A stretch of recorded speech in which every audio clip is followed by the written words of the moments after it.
part 2 of the NFL predictions. If you did not watch part 1 of the AFC South, I highly recommend watching that real quick before you get into this one, because you'll know how I do the basic layout of my videos. But yeah, go back to watch that video, then come right back to this one.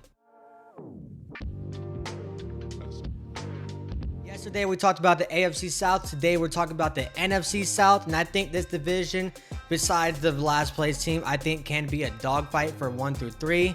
But speaking of the number 4 team, we're gonna get right into it. The New Orleans Saints as the number 16 seed. They just are, I don't know what's going to happen this year with them. The Saints did get a new coach in Kellen Moore, which I think will help that offense just a little bit more. But of course, the biggest question mark out of everything is their quarterback room. Like, what? Their quarterback room as of right now consists of Spencer Rattler, Tylan Show, I don't know how to say his last name, I'm so sorry, Jake Hayner, and Hunter Deckers.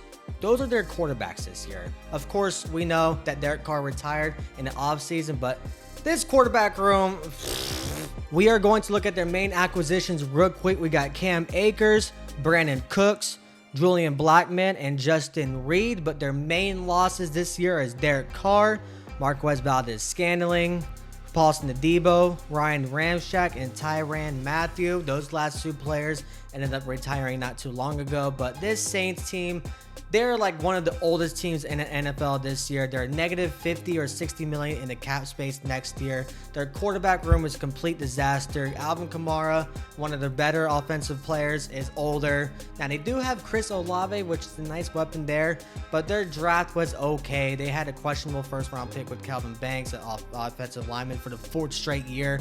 Their defense, like I said, they have a couple of nice players, but they're all old. Their secondary is not good. This Saints team, like I said, they're the number 16 team in the NFC. I don't see any hope with them this year. So going on to number 3. The number 3 team in this division will be the Carolina Panthers, and they can be a sneaky team for sure this year. The Panthers' main addition this year is Rico Dowdle, Hunter Renfrow, which just came out of retirement, Bobby Brown, and Trayvon Moehrig, the safety.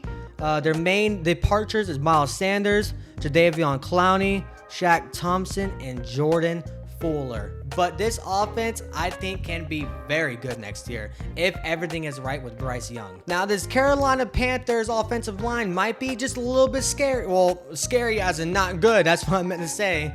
They got some really nice weapons, as in Chuba Hubbard. They got Xavier Legette. Of course, they just drafted T-Mac. The wide receiver room with Adam Thielen is pretty good. Like I said, it really all depends on Bryce Young.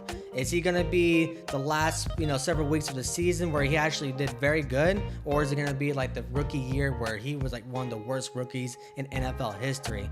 But this Carolina defense is another story. I'm looking at this Carolina defense and I just don't see any crazy names. Like Derek Brown, that's really about it. Bobby Brown, like I said earlier in the video. But there's their cornerback room with that J.C. Horn, which he's a really good cornerback. But besides that, I don't know. Carolina Panthers fans, let me know in the comments if I'm just tripping or not. But again, I think this Panthers team could be a sneaky wildcard team. I don't think they're going to be there just yet. It all depends on Bryce Young, I'm saying for the 3rd time. But their defense is just not good. Going on to number 2 team. The number 2 team in this division, they will be making it as a wildcard team, will be the Atlanta Falcons. The Buccaneers will be the number 1 seed in my personal opinion, which is crazy, but we'll talk about them in a second. But yeah, I really do like this Falcons team this year. Their main acquisitions this year is Jamal Agnew, Leonard Floyd, Davine Diablo, and Jordan Fuller. Their defense definitely improved with Jalen Walker and James Pierce in the 1st round, in which their rushing attack in the last year was really atrocious. So yeah, their defense definitely improved this year. Of course, they got a great safety. Their secondary is actually not too bad at all. It's just their pass rush was one of the worst in the NFL, and they definitely improved that this offseason. But the people they did lose this year was Rondale Moore, Drew Dahlman, Matthew Judon, Grady Jarrett, and Justin Simmons. Now, those were older players at least, but their offensive line did just regress just a little bit. But I do like Michael Penix Jr. a lot this year. Drake London should have a really good year. And we're supposed to, believe that Kyle Pitts is going to have a great year. We'll just see about that going into year 5 or 4, whatever he is now. But I like this Falcons team. I think if Michael Penix can get into the groove of everything, they got a nice offense. Their defense definitely improved. I just think the Buccaneers are significantly better, and now let's talk about them. So the weird thing with the Bucs is, like I said, I had them as my number one team, and last year they were a pretty good team. But when you look at the main acquisitions, all they basically did was add Hassan Reddick and Teddy Bridgewater. They had a lot of really low signings. Their main departures was Shaq Barrett, who also just retired. Joe Tyran, I don't know how to say his last name, but the defensive lineman, William Golston, and Mike Edwards. So it's like the Buccaneers really didn't lose a lot of people. They didn't really get a lot of new people, but this offense is just going to be goated. Of course, you got Baker Mayfield going into his third year, I believe it is, for the Tampa Bay Buccaneers. Obviously, did really good with Mike Evans. Chris Godwin will be healthy. Drafting Emeka Egbuka. Their tight end room is okay, and their offensive line is in good shape as of right now. But Bucky Irving, the Rashad White as a backup running back. This offense is going to be a top 5 unit, and looking at their schedule, it is honestly a cupcake of a schedule. I had them obviously as the number 1 seed, but it's just crazy. It's like I'm looking at their schedule, I'm like, win.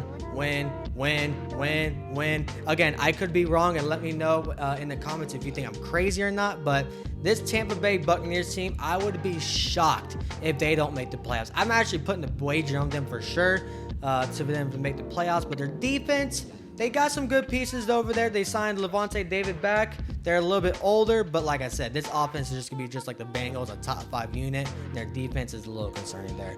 But that wraps up the NFC South. If you like it, hit that like button, comment down below your biggest reaction, biggest concern of mine. You know, I'm obviously not perfect, and I know you guys don't agree with me 100%, but I'm out of here. Deuces.